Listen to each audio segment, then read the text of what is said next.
नमस्कार दोस्तों, हमारे YouTube चैनल स्टडी विद शक्ति में आपका हार्दिक स्वागत है। दोस्तों, आज हम शुरू करने जा रहे हैं एक नया चैप्टर, एक नया टॉपिक। और आज का हमारा चैप्टर है ट्रेन अर्थात रेलगाड़ी। यह ऐसा चैप्टर है जिससे कि प्रत्येक परीक्षा में एक नया क्वेश्चन या 2 क्वेश्चन या 3 क्वेश्चन जरूर ही पूछे जाते हैं। मिनिमम एक क्वेश्चन तो आपको हर परीक्षा में, हर प्रैक्टिस सेट में देखने को जरूर ही मिलेगा। ठीक है दोस्तों, ट्रेन जो कि हमारा बहुत ही मोस्ट इम्पोर्टेंट टॉपिक है, इससे काफ़ी टाइप के सवाल बनते हैं और सभी के सभी टाइप्स में आपको कराऊंगा, वो भी केवल ट्रिक के माध्यम से। कोई भी फॉर्मूला हमें यूज़ नहीं करना है, टोटल ट्रिक पे काम करना है। ठीक है दोस्तों, चैप्टर शुरू करने से पहले मैं आपको कुछ ऐसे पॉइंट्स बताता हूँ जो कि हमें इस चैप्टर में क्या है यूजफुल होंगे, उपयोगी होंगे। यदि आपने इन पॉइंट्सों को सीख लिया तो आप कभी भी ट्रेन के सवालों को गलत नहीं कर पाएंगे। इसलिए पहले इन पॉइंटों को सीखें, इन बिंदुओं को देखें। यदि आप इन पॉइंटों को ध्यान में रखेंगे तो आपका सवाल कभी भी गलत होने वाला नहीं है। ठीक है दोस्तों, शुरू करते हैं और देखते हैं कि वह कौन कौन से महत्वपूर्ण पॉइंट हैं जो आपको ध्यान रखने हैं। सबसे पहला पॉइंट, सबसे पहला और मोस्ट पॉइंट क्या है दोस्तों हमारा,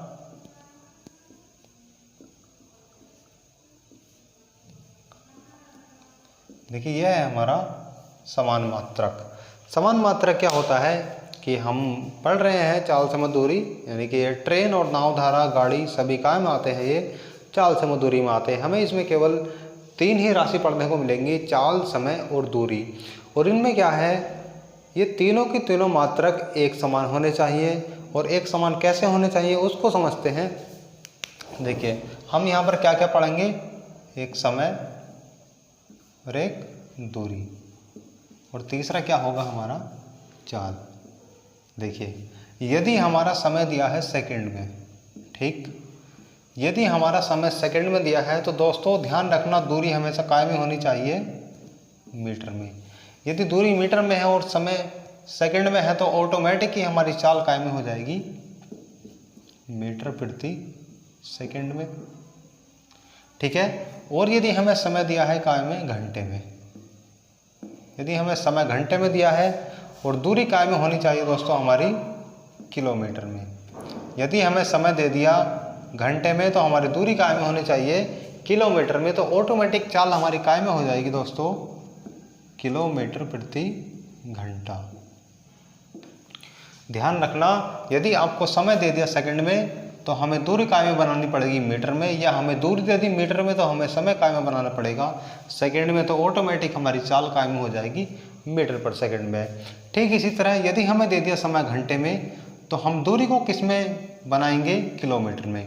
और यदि हमें दूरी दे दी किलोमीटर में तो हम समय को किस में बनाएंगे, घंटे में, और हमारी ऑटोमेटिक चाल काय में हो जाएगी किलोमीटर प्रति घंटे में। और दूसरी कंडीशन और दूसरा पॉइंट क्या है उसको देखते हैं। देखिए पहला है मीटर प्रति सेकंड से किलोमीटर प्रति घंटा में बदलना, किलोमीटर पर आवर में बदलना। मैंने आपको पहले भी बताया था कि मीटर प्रति सेकंड और किलोमीटर प्रति घंटा के लिए हम 2 डिजिट याद रखते हैं, एक होता है हमारा 18 और एक होता है 5। देखिए m का मतलब यहाँ मीटर है और यहाँ किलोमीटर। हम देख रहे हैं कि मीटर हमारा छोटा होता है और किलोमीटर क्या होता है, बड़ा होता है। मैंने आपको बताया था यदि आप छोटे से बड़े की तरफ जा रहे हैं तो हमेशा बड़ा अंक ऊपर रखें, यानी कि 18 को ऊपर रखें।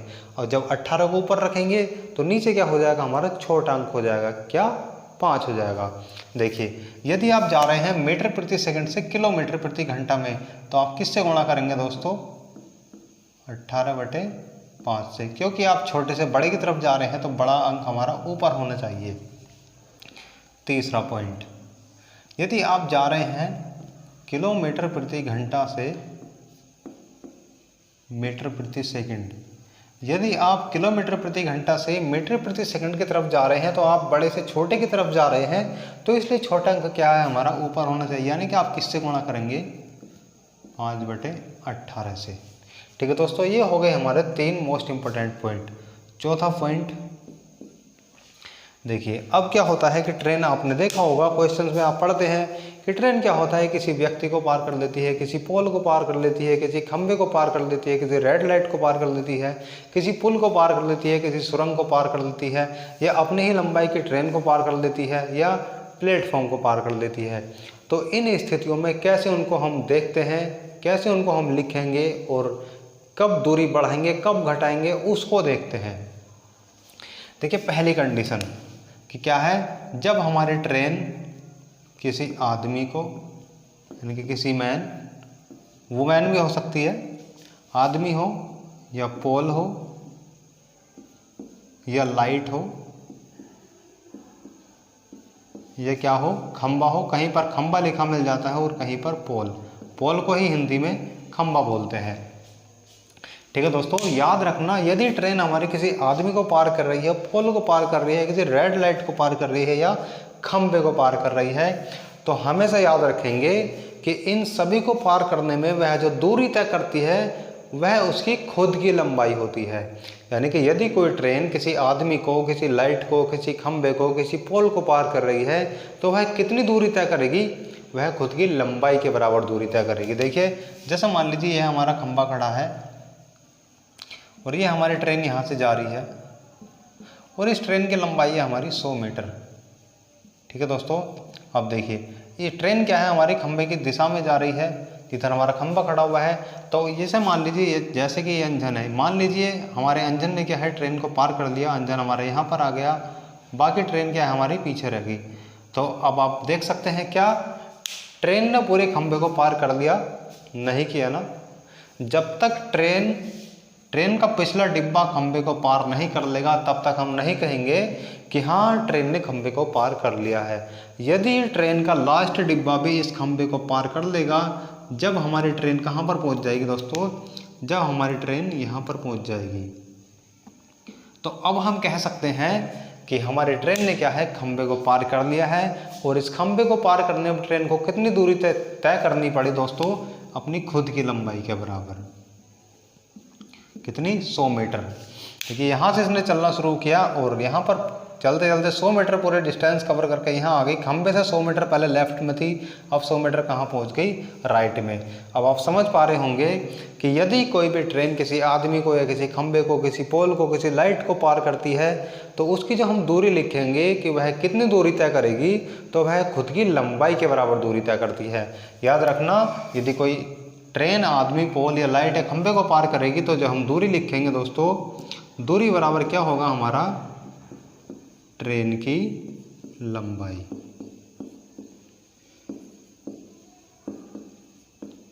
ठीक है दोस्तों, ये हो गए हमारे 4 पॉइंट। और देखते हैं अगला पॉइंट क्या ध्यान रखना है आपको।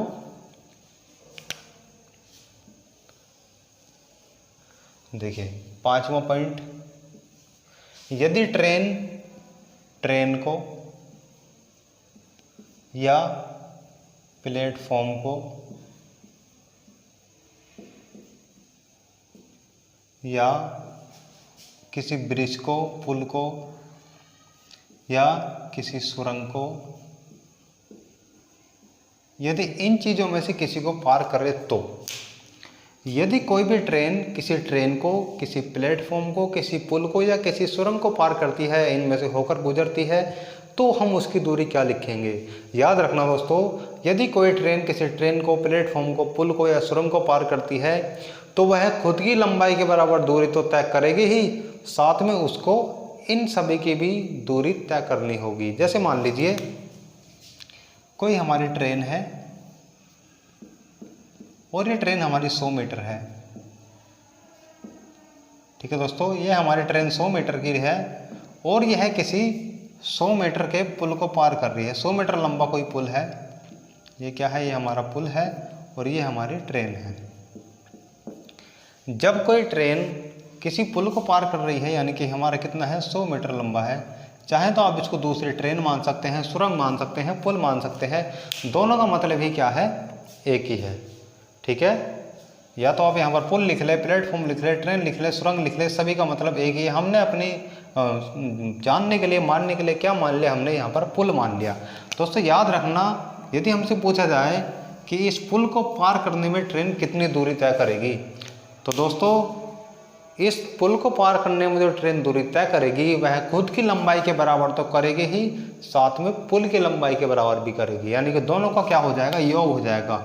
जो हमारी दूरी होगी वह क्या होगी दोस्तों? ट्रेन की लंबाई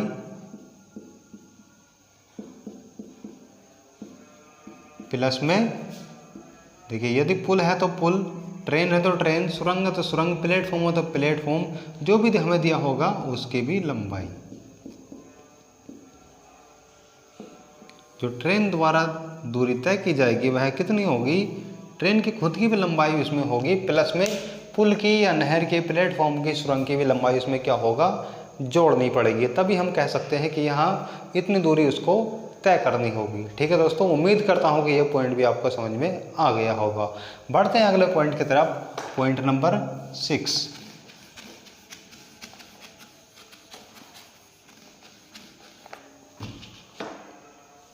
देखो पॉइंट नंबर 6 क्या है हमारा, सापेक्ष चाल। जब मैंने आपको पढ़ाया था स्पीड, डिस्टेंस और टाइम, तो उसमें भी सापेक्ष चाल निकालना सिखाया था। जो प्रोसेस उसमें था वही प्रोसेस क्या है, इसी में है। देखिए आपको 3 स्थिति मिलेंगे ट्रेन की, वह कौन कौन सी स्थिति होंगी। देखिए पहली स्थिति कि जब क्या है हमारी दोनों ट्रेन एक ही दिशा में एक बिंदु से जाएं। देखिए ये हमारा कोई बिंदु है ए, और ये 2 ट्रेनें हमारी क्या है, एक ही दिशा में जा रही हैं।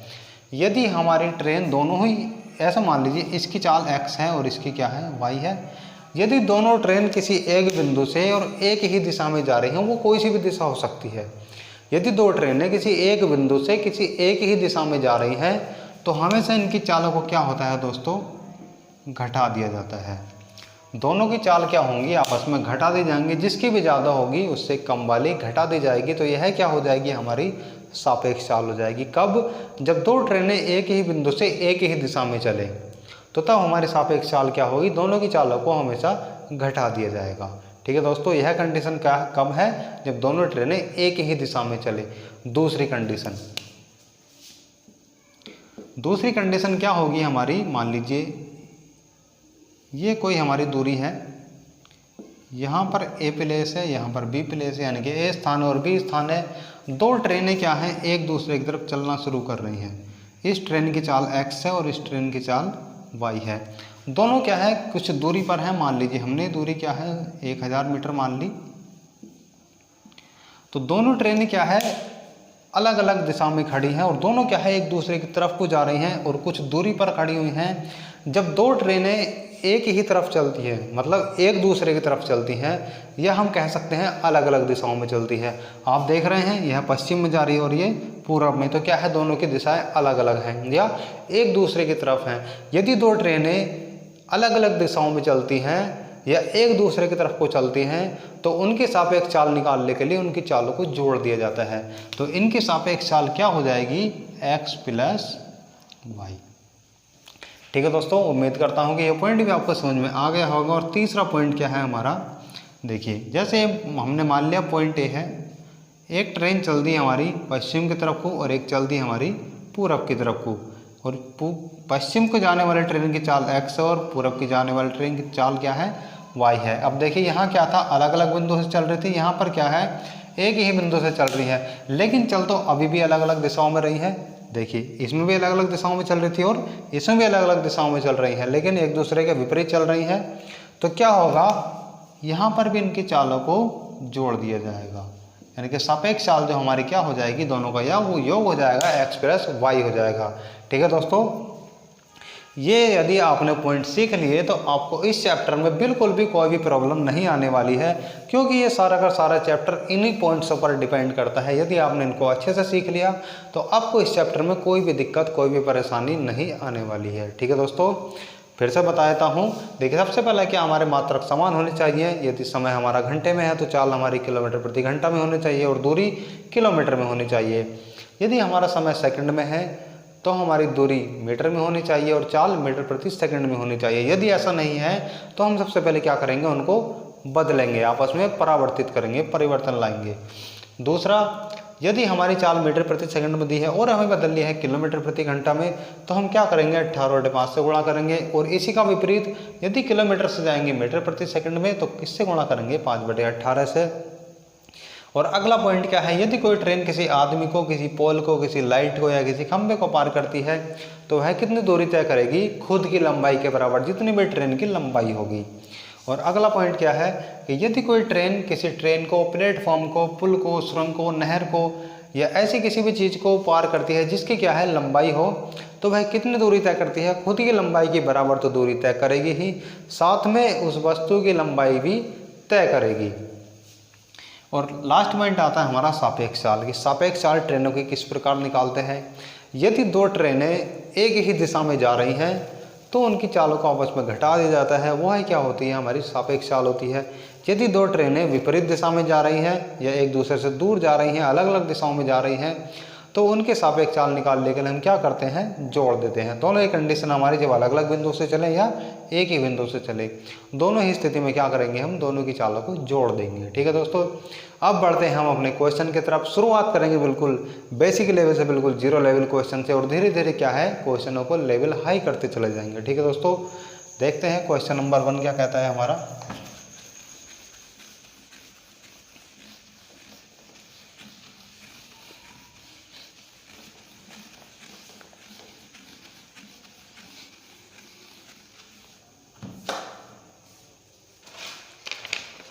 क्वेश्चन नंबर 1 है हमारा, एक ट्रेन की लंबाई 500 मीटर है, वह एक व्यक्ति को 10 सेकंड में पार कर लेती है, ट्रेन की चाल बताइए। बहुत ही इजी क्वेश्चन है। देखिए क्वेश्चन नंबर 1,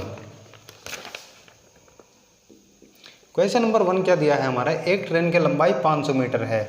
मैंने आपको बताया कि यदि कोई ट्रेन किसी व्यक्ति को पार करेगी तो वह कितनी दूरी तय करेगी? खुद की लंबाई के बराबर।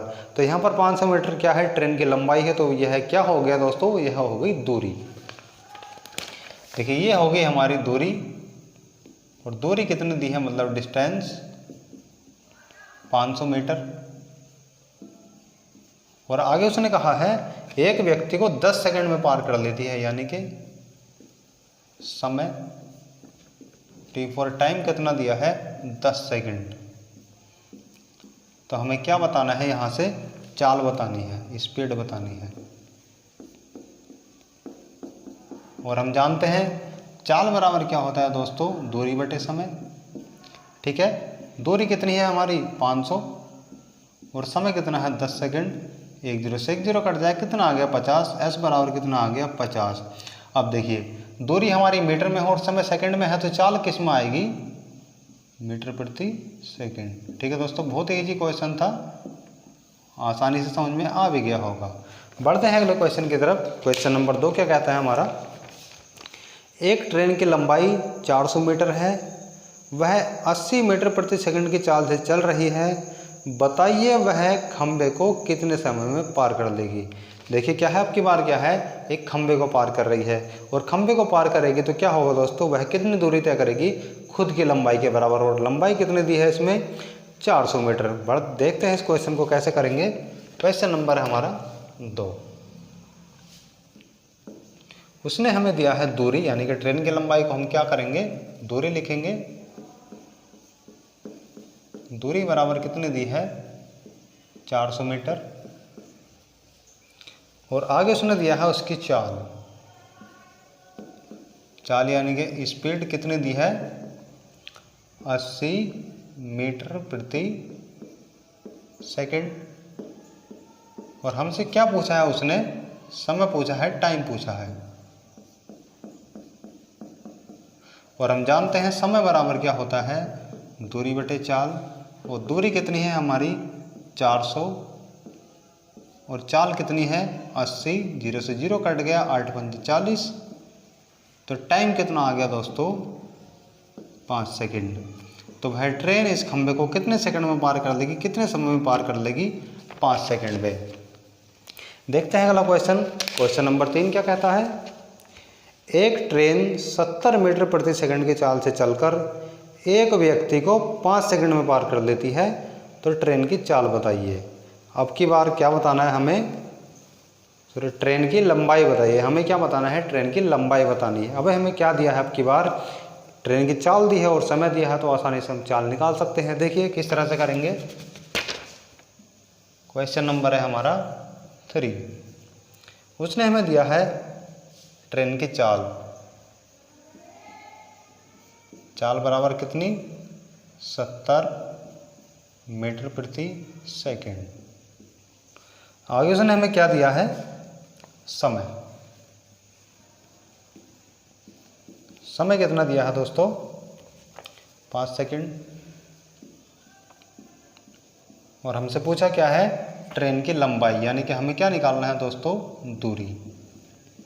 दूरी मतलब डिस्टेंस हमें निकालनी है। हम जानते हैं दूरी बराबर क्या होता है, चाल गुणा समय। चाल कितनी है हमारी 70 और समय कितना है 5, तो ट्रेन की लंबाई या दूरी कितनी आ जाएगी दोस्तों, 7 पंजे 35, 350 मीटर। या तो हमसे पूछ ले कि ट्रेन कितनी दूरी तय करेगी, या पूछ ले ट्रेन की लंबाई, तो कितनी हो जाएगी दोस्तों, 350 मीटर। देखते हैं अगला क्वेश्चन। क्वेश्चन नंबर 4 क्या कहता है, एक ट्रेन 40 मीटर प्रति सेकंड की चाल से चलकर एक व्यक्ति को 20 सेकंड में पार कर लेती है, ट्रेन की लंबाई बताइए। देखिए जैसा मैंने तीसरा क्वेश्चन किया है, सेम टू सेम क्वेश्चन है। और दोस्तों इस क्वेश्चन को आपको कमेंट सेक्शन में बताना है कि इसका सॉल्यूशन करने के बाद आंसर कितना आ रहा है, और कमेंट सेक्शन में बताएंगे कि ट्रेन की लंबाई कितनी है। ठीक है दोस्तों, बढ़ते हैं अगले क्वेश्चन की तरफ। क्वेश्चन नंबर 5, एक 200 मीटर लंबी ट्रेन 100 मीटर लंबे पुल को 6 सेकंड में पार कर लेती है, ट्रेन की चाल बताइए। देखिए फिर से पढ़ देता हूँ। एक 200 मीटर लंबी ट्रेन 100 मीटर लंबे पुल को 6 सेकंड में पार कर लेती है, ट्रेन की चाल बताइए। ठीक है दोस्तों, देखते हैं किस तरह से हमें करना है। क्वेश्चन नंबर 5,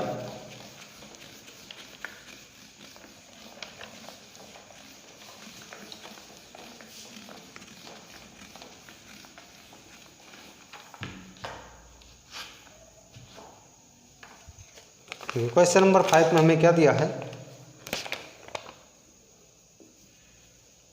इसमें हमें दिया है एक 200 मीटर लंबी ट्रेन, यानी कि ट्रेन की लंबाई।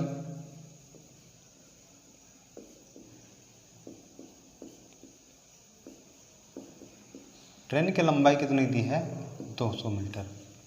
और आगे क्या दिया है, पुल की लंबाई, यानी कि हमें पुल भी दिया है इसमें। पुल की लंबाई कितनी दी है, 100 मीटर। और मैंने अभी अभी आपको बताया कि यदि कोई ट्रेन किसी पुल को, किसी प्लेटफॉर्म को पार करती है तो वह कितनी दूरी तय करेगी, खुद की लंबाई के बराबर तो करेगी ही, साथ में उसकी भी लंबाई की बराबर तय करेगी, यानी कि दोनों का क्या होगा, योग हो जाएगा। यदि कोई ट्रेन 200 मीटर लंबी है और 100 मीटर लंबे पुल को पार कर रही है तो उसको कुल कितनी दूरी तय करनी पड़ेगी, दोनों की लंबाई के बराबर, यानी कि 200 प्लस 100 बराबर 300 मीटर। दूरी कितनी हो गई हमारी दोस्तों, 300 मीटर। और आगे उसने हमें क्या दिया कि पुल को 6 सेकंड में पार कर लेती है, यानी कि समय कितना हो गया हमारा, 6 सेकंड। हमसे पूछा क्या है, ट्रेन की चाल।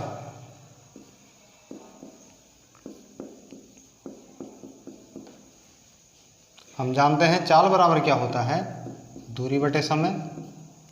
दूरी कितनी है दोस्तों, 300, और समय कितना है 6। 6 से जब हम काटेंगे तो कितना हो जाएगा, 6 पंजे 30, 0 का 0। चाल कितनी आ गई दोस्तों, 50, और जब मीटर और सेकंड में दिया है तो मीटर प्रति सेकंड।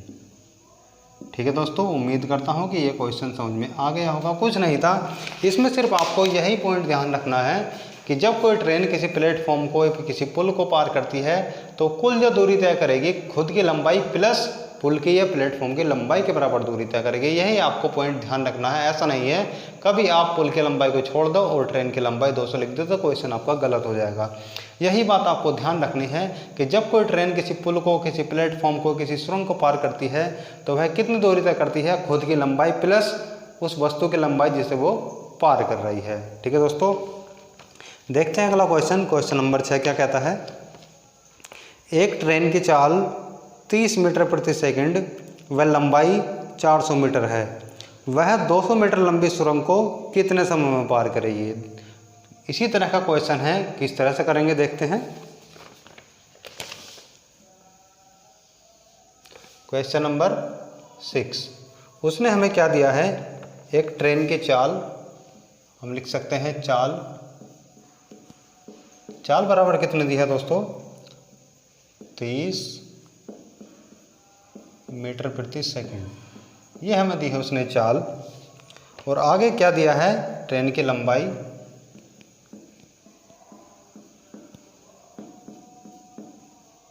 ट्रेन की लंबाई कितनी दी है दोस्तों? 400 मीटर। और आगे क्या दिया है?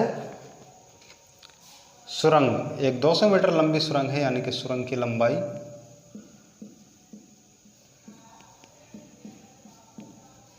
और सुरंग की लंबाई कितनी दी है? 200 मीटर। अब हम देख सकते हैं यहाँ से, हमने देखा कि यहाँ से क्या है, ट्रेन किसी सुरंग को पार कर रही है। और जब कोई ट्रेन किसी सुरंग को पार करेगी तो वह कितनी दूरी तय करेगी? खुद की लंबाई प्लस सुरंग की लंबाई। तो यहाँ से कुल दूरी कितनी आ जाएगी दोस्तों? डिस्टेंस कितनी हो जाएगी? दूरी बराबर हो जाएगा 400 प्लस 200 बराबर 600 मीटर। ये क्या हो गई? हमारी दूरी हो गई। और हमें समय भी दिया है, चाल दी है, तो हम यहाँ से क्या निकाल सकते हैं दोस्तों? समय निकाल सकते हैं, टाइम निकाल सकते हैं। हम जानते हैं समय बराबर क्या होता है? Distance upon speed. दूरी बटे चाल। दूरी कितनी है दोस्तों? 600। और चाल कितनी है? 30। तो 0 से 0 कट जाएगा, 3 दूनी 6। कितना आ जाएगा दोस्तों? टी बराबर कितना आ गया हमारा? 20 सेकंड। क्योंकि हमें मान काय में दिया है, मीटर पर सेकंड में दिया है, तो इसलिए हमारा समय काय में आएगा दोस्तों? सेकंड में आएगा। कितना आ गया हमारा? 20 सेकंड। बढ़ते हैं अगले क्वेश्चन की तरफ। Question number 7। एक ट्रेन अपनी ही लंबाई के पुल को 18 सेकंड में पार कर लेती है। यदि ट्रेन की चाल 30 मीटर प्रति सेकंड हो तो पुल की लंबाई ज्ञात करो। देखिए, उसने हमें क्या दिया है? थोड़ा अच्छा लेवल का क्वेश्चन है, ज़्यादा नहीं, सिर्फ थोड़ा अच्छे लेवल का है। उसने हमें क्या दिया है? एक ट्रेन अपनी ही लंबाई के पुल को, यानी कि जितनी लंबी ट्रेन है उतना ही लंबा क्या है?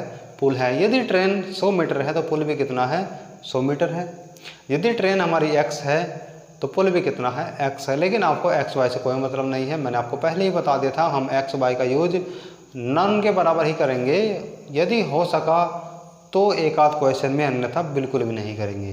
ठीक है दोस्तों, उसने हमें कहा कि एक ट्रेन है और अपनी ही लंबाई, जितनी लंबी ट्रेन है और उतनी ही लंबा क्या है? पुल है। देखिए क्वेश्चन नंबर 8। हमें नहीं पता है कि कितनी लंबी ट्रेन है, हमें क्या दिया है वही लिखते हैं हम केवल। हमें दिया है उसने समय दिया है, यानी कि टाइम दिया है। समय कितना दिया है? 18 सेकंड। हमें ट्रेन की चाल दी है कितनी? चाल कितनी दी है दोस्तों हमें? 30 मीटर प्रति सेकंड। और हमसे पूछा क्या है? पुल की लंबाई। तो हम यहाँ से क्या निकालेंगे दोस्तों? पहले हमारा काम है दूरी निकालना, और हम जानते हैं दूरी बराबर क्या होता है? चाल गुणा समय। देखिए चाल कितनी है? 30, और समय कितना लग रहा है उसको? 18। तो कितना हो गया? 18 × 54, 540 मीटर। देखिए ये आ गई हमारे क्या आ गई? दूरी आ गई, डिस्टेंस आ गई। ये किसकी दूरी है? क्या ये ट्रेन की लंबाई है या ये पुल की लंबाई है? दोस्तों मैंने आपको बताया कि यदि कोई ट्रेन किसी पुल को पार करेगी तो वह कितनी दूरी तय करेगी? खुद की लंबाई प्लस उस पुल की लंबाई। और हमें इस क्वेश्चन में क्या दिया था? जितनी लंबी ट्रेन है उतना ही लंबा क्या है? पुल है। यानी कि दोनों की लंबाई हमारी क्या है? सेम है। दोनों को हमें क्या करना पड़ेगा? दोनों को बराबर बराबर बांटना पड़ेगा। यदि हम 540 को 2 से डिवाइड कर दें तो क्या होगा दोस्तों? हमारे आधे लंबाई निकल के आ जाएगी। कितनी आ जाएगी? 270। यानी कि हमारी ट्रेन की लंबाई कितनी आ जाएगी? ट्रेन की लंबाई कितनी आ गई? 270। या पुल की लंबाई,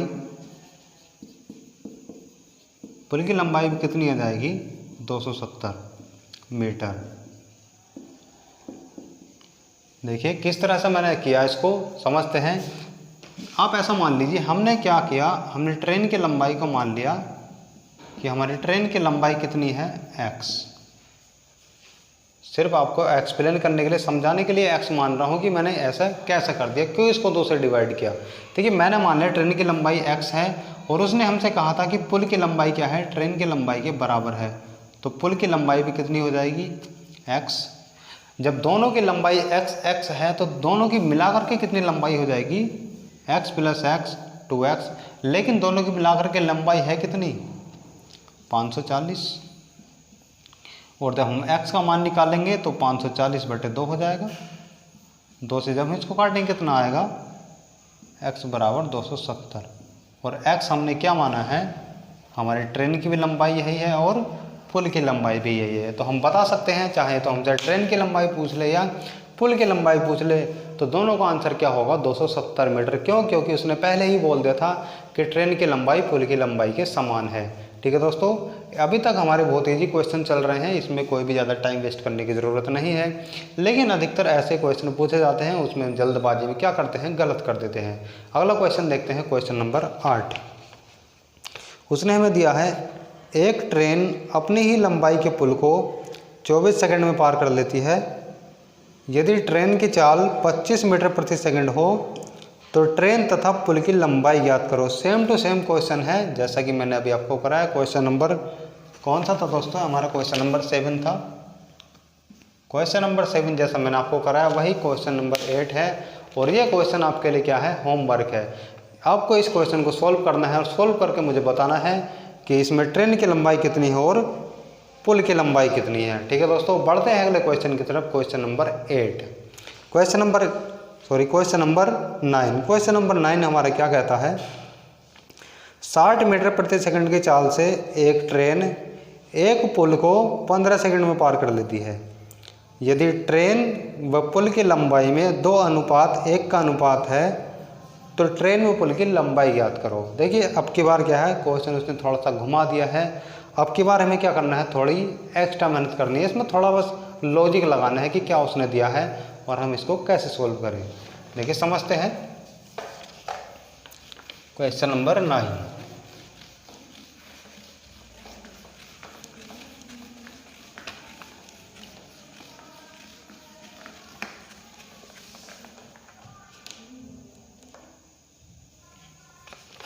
ये क्वेश्चन नंबर 9 हमारा क्या दिया है,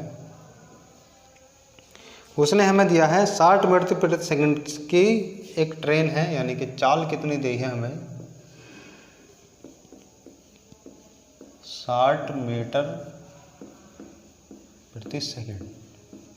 ये दी है उसने हमें ट्रेन की चाल। और आगे उसने कहा है एक पुल को 15 सेकंड में पार कर देती है, यानी कि समय कितना है दोस्तों, 15 सेकंड। और आगे उसने एक मोस्ट इंपॉर्टेंट लाइन और दे दी कि यदि ट्रेन व पुल की लंबाई में 2:1 का अनुपात हो, यानी कि हमें क्या दिया है दोस्तों, देखिए इसका क्या मतलब है, ट्रेन अनुपात पुल। ठीक है, ट्रेन अनुपात पुल, यानी कि यदि ट्रेन की लंबाई 2 है तो पुल की लंबाई कितनी है, 1। यदि हमसे पूछे दोनों की, तो दोनों की कुल मिलाकर के कितनी होगी, 2 और 1 3। क्यों हम जोड़ रहे हैं, क्योंकि हम जानते हैं यदि कोई ट्रेन किसी पुल को पार करेगी तो वह खुद की लंबाई के बराबर तो दूरी तय करेगी ही, प्लस पुल की लंबाई के बराबर दूरी तय करेगी, यानी कि दोनों को क्या करेगी, दोनों का योग करके करेगी। पहले हमें क्या दिया था कि पुल व ट्रेन की लंबाई समान है, लेकिन अब की बार उसने क्या कहा है, ट्रेन की लंबाई और पुल की लंबाई में अनुपात कितना है, 2:1, यानी कि ट्रेन की लंबाई क्या है, पुल से 2 गुनी है। ऐसा भी हम कह सकते हैं कि ट्रेन की लंबाई पुल से 2 गुनी है। देख सकते हैं आप यहाँ पर, यदि पुल की 1 है तो ट्रेन की कितनी है, 2, तो हो गई ना 2 गुनी। या तो हमसे ऐसा बोल दे कि ट्रेन में पुल की लंबाई में 2:1 का अनुपात है, या हमसे कह दे कि ट्रेन की लंबाई पुल की लंबाई से 2 गुनी है। दोनों का मतलब ही क्या है, एक ही है। और कुल दूरी कितनी तय करेगी, वह 3 करेगी। लेकिन यह हमारी क्या वास्तविक मान है, नहीं, ये केवल क्या है, अनुपात में है। ये सिर्फ, ये रियल नहीं है, ये एक तरह से कह सकते हैं अवास्तविक है, काल्पनिक है। ठीक है दोस्तों, देखिए इस क्वेश्चन को कैसे सोल्व करेंगे वो देखते हैं। देखिए हमें चाल दी है, समय दी है, तो हम क्या निकाल सकते हैं, यहाँ से दूरी निकाल सकते हैं। तो दूरी बराबर क्या होता है, हम जानते हैं, चाल गुणा समय। ठीक है, चाल कितनी दी है हमारी 60 और समय कितना दिया है 15। तो हमारी दूरी कितनी आ जाएगी, डिस्टेंस कितनी आ जाएगी दोस्तों, 15 छक्का 90, ये आ गई हमारी 900 मीटर। तो क्या ये 900 मीटर ट्रेन की लंबाई है, क्या ये 900 मीटर पुल की लंबाई है? तो दोस्तों हम पहले से ही समझते आ रहे हैं, पहले से ही करते चले आ रहे हैं कि जब कोई ट्रेन किसी पुल को पार करेगी तो वह कितनी दूरी तय करती है, ट्रेन की लंबाई प्लस पुल की लंबाई। तो ये 900 मीटर किस किस की लंबाई है दोस्तों, देखिए 900 मीटर किस किस की लंबाई है, तो ट्रेन प्लस पुल दोनों की लंबाई है ये, और लंबाई कितनी है कुल 900 मीटर, ट्रेन प्लस पुल की लंबाई। लेकिन उसने हमें एक कंडीशन दे दी कि ट्रेन और पुल की जो लंबाई में अनुपात है वह कितना दिया है, 2:1। यदि ट्रेन की लंबाई 2 है तो पुल की लंबाई कितनी हो जाएगी 1। और हमसे पूछा क्या था उसने, तो ट्रेन में पुल की लंबाई ज्ञात करो, यानी कि दोनों की लंबाई हमें बतानी है कि ट्रेन की लंबाई कितनी है और पुल की लंबाई कितनी है। देखिए आप इसको 2 तरीके से निकाल सकते हैं। पहला मेथड देखेंगे, देखिए हमारे हिसाब से कुल लंबाई कितनी है, कुल दूरी कितनी है 3। यदि ट्रेन की लंबाई 2 है, पुल की लंबाई 1 है, तो कुल दूरी कितनी हो जाएगी 3। लेकिन हमारा वास्तव में है कितनी 900।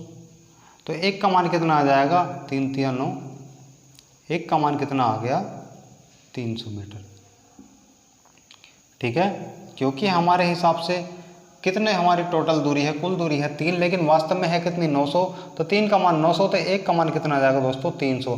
जब 1 का मान 300 आ गया है तो 2 का मान कितना आ जाएगा, 300 से गुणा कर देंगे, कितना आ जाएगा 600 मीटर। तो ट्रेन की लंबाई कितनी आ गई 600 मीटर, और हमारे पुल की लंबाई 1 है, यानी कि इसका 300 गुना कर देंगे, कितना हो जाएगा 300 मीटर। ठीक है दोस्तों, ये तो था हमारे इस रेशियो के हिसाब से कि इस रेशियो के हिसाब से कैसे निकालेंगे और इससे कंपेयर करने के।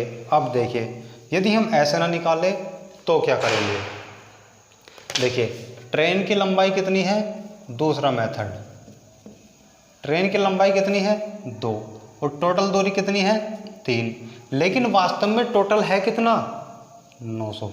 तो टोटल को हम क्या करेंगे, यहाँ गुणा कर देंगे। ठीक है, हम ट्रेन के निकाल रहे हैं इसलिए 2 हमने ऊपर रखा, यदि हम पुल के निकालेंगे तो 1 ऊपर रखेंगे। अब देखिए 3 से 1 कटा, 3 तिया 9 और 2 तिया 6। तो ट्रेन की लंबाई कितनी आ गई दोस्तों 600 मीटर। जब ट्रेन की 600 मीटर आ गई, इसी तरह से यदि हम निकालेंगे पुल के लिए, तो पुल की लंबाई कितनी है 1 और टोटल कितनी है 3, लेकिन वास्तव में टोटल है कितनी 900। तो 3 तिया 9, तो पुल की लंबाई कितनी आ जाएगी, यानी कि ब्रिज की लंबाई कितनी आ जाएगी 300 मीटर। ठीक है दोस्तों, ये क्या हो गया हमारा दूसरा मेथड। तीसरा मेथड और देख लेते हैं इसका कि तीसरा मेथड किस तरह से निकालेंगे। अब हम मानेंगे x। देखिए यदि हमने माना ट्रेन की लंबाई कितनी है 2x और पुल की लंबाई कितनी है, इसे x मान लेते हैं, इसके पीछे भी x, तो प्लस पुल की लंबाई कितनी है 1x, टोटल कितनी हो गई 3x, लेकिन वास्तव में टोटल है कितनी 900 मीटर। तो 3x का मान कितना आ गया 900। जब हम यहाँ से x का मान निकालेंगे तो x बराबर 900 बटे क्या हो जाएगा 3 हो जाएगा। 3 से जब हम इसको काटेंगे 3 तिया 9, तो x का मान कितना आ गया दोस्तों 300। और x क्या है हमारी पुल की लंबाई है, तो हम बता सकते हैं कि पुल की लंबाई कितनी आ गई, x से जब गुणा करेंगे तो कितना आ जाएगा 300 मीटर। और यदि हमारी ट्रेन की लंबाई कितनी है 2x और x का मान कितना है हमारा 300, तो 2 गुणा कितना हो जाएगा 300, तो 2 तिया 600 मीटर। आप कोई से भी मेथड से निकाल सकते हैं, आंसर हमेशा क्या आएगा हमारा 600 और 300 ही आएगा। ठीक है दोस्तों, उम्मीद करता हूं कि ये क्वेश्चन आपको समझ में आ गया होगा। बहुत ही अच्छा क्वेश्चन है, जो कि ज़्यादातर ऐसे ही क्वेश्चन पूछे जाते हैं कि ट्रेन और लंबाई और ट्रेन प्लस पुल की लंबाई एक जगह दी जाती है, उसको डिस्ट्रीब्यूट करने में क्या होता है प्रॉब्लम होती है। इसलिए मैंने आपको 3 मेथड बताए हैं। आप किसी भी मेथड से क्या है निकाल सकते हैं कि हाँ ट्रेन और पुल की लंबाई कैसे कैसे निकाली जाती है। आप कोई सा भी तीनों में से एक मेथड लगाएं और आसानी से निकाल सकते हैं। ठीक है दोस्तों, बढ़ते हैं अगले क्वेश्चन की तरफ। Question number 10। क्वेश्चन नंबर 10 क्या कहता है, 50 मीटर प्रति सेकंड की चाल से एक ट्रेन एक पुल को 30 सेकंड में पार कर लेती है। यदि पुल की लंबाई ट्रेन की लंबाई से 2 गुनी हो तो पुल तथा ट्रेन की लंबाई ज्ञात करो। सेम टू सेम क्वेश्चन है जो हमारा क्वेश्चन नंबर 9 था, वही क्वेश्चन नंबर 10 है, लेकिन अब की बार उसने क्या दिया है, पुल की लंबाई ट्रेन की लंबाई से 2 गुनी। यानी कि देखिए अब की बार हमें क्या दिया है, एक तो ट्रेन है हमारी और एक पुल है, वही है, लेकिन अब की बार उसने क्या कहा है, पुल की लंबाई 2 गुनी है किससे, ट्रेन से। अब की बार क्या है, उसने अनुपात बदल दिया है। ठीक है दोस्तों, घबराना बिल्कुल नहीं है, जितना भी आपका मान आएगा तो उसमें आपको 2:1 के अनुपात में बांट देना है। ठीक है दोस्तों, यह क्वेश्चन भी आपको होमवर्क है और इसको सोल्व करके आप मुझे बताएंगे कि कितनी इसमें पुल की लंबाई है और कितनी ट्रेन की लंबाई है। ठीक है दोस्तों, ये आपके 3 क्वेश्चन होमवर्क हैं और तीनों क्वेश्चन आप सोल्व करें कमेंट सेक्शन में मुझे आंसर बताएं कि हाँ इनका आंसर क्या आ रहा है। ठीक है दोस्तों, मिलेंगे अगली क्लास में और बात करेंगे कुछ अच्छे लेवल के क्वेश्चंस के बारे में, क्योंकि हमने एक ऐसा समझिए बिल्कुल बेसिक लेवल पढ़ा था। नेक्स्ट क्लास में थोड़ा अच्छा लेवल स्टार्ट करेंगे और ऐसा ही हम क्या होगा, हाई लेवल तक पहुँचते चले जाएंगे। ठीक है दोस्तों, मिलते हैं अगले वीडियो में बहुत ही जल्द। अगर वीडियो अच्छी लगी हो तो प्लीज़ वीडियो को लाइक करें, शेयर करें और हमारे चैनल को सब्सक्राइब जरूर करें। जय हिंद, जय भारत।